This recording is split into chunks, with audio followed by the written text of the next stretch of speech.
Yes, Stephen King.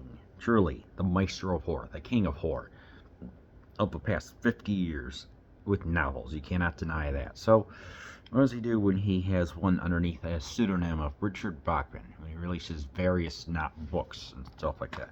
Well, he has one called Thinner from, what was this, 1996. And, oh boy, this is an interesting one.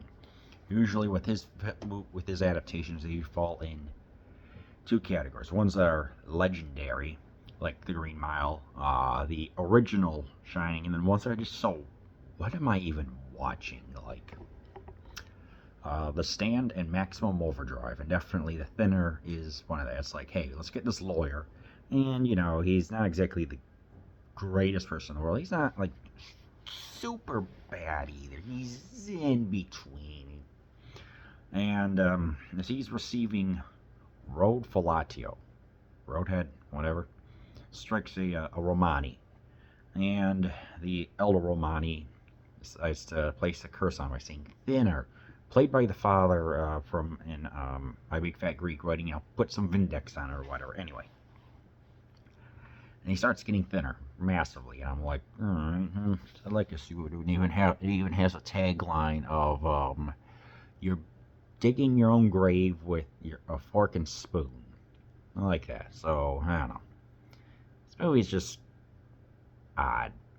I liked some parts of it, but other parts I'm just like, what am I watching? It's like, okay, so we have some central themes of him getting off on, like, not being persecuted or found guilty because the judge is willing to say that, yeah, he's, he was sober and that other stuff. So I was like, okay, so we can explore the ethics of him dealing with this, and not exactly corruption, but some shady stuff going on.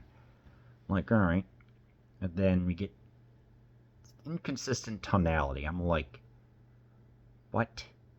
Because half the time we have the humor, which, it's dark humor. I mean, him losing the weight and him trying to track down the Romanis. And yes, there is another word that is used that rhymes with tipsy, but I'm not going to say that till you can figure it out.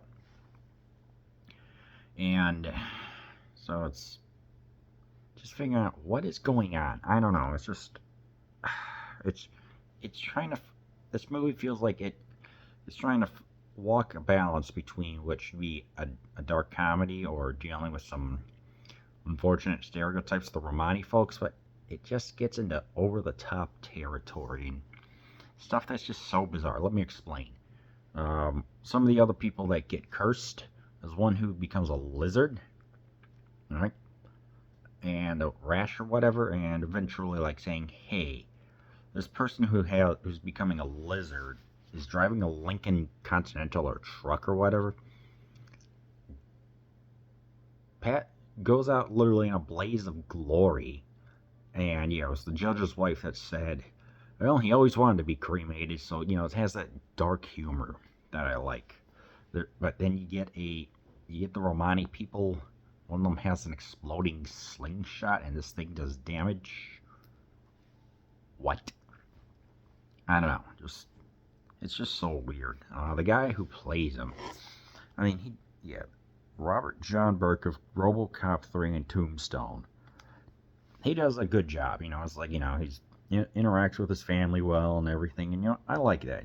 He does genuinely care about his family. And I'll even give credit to Joe Montanaga, Bugsy the Godfather Part 3. Oof.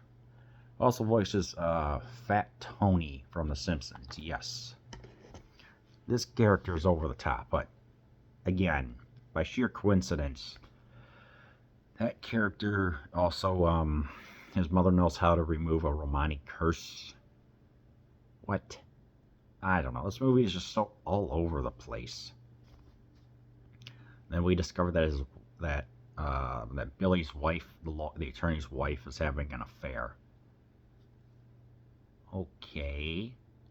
So it's just all these bizarre plot elements. I'm just like, what is going on here? I mean, it's enjoyable, But it's just so weird, though. I'm like, I don't even know what's going on, so I don't know.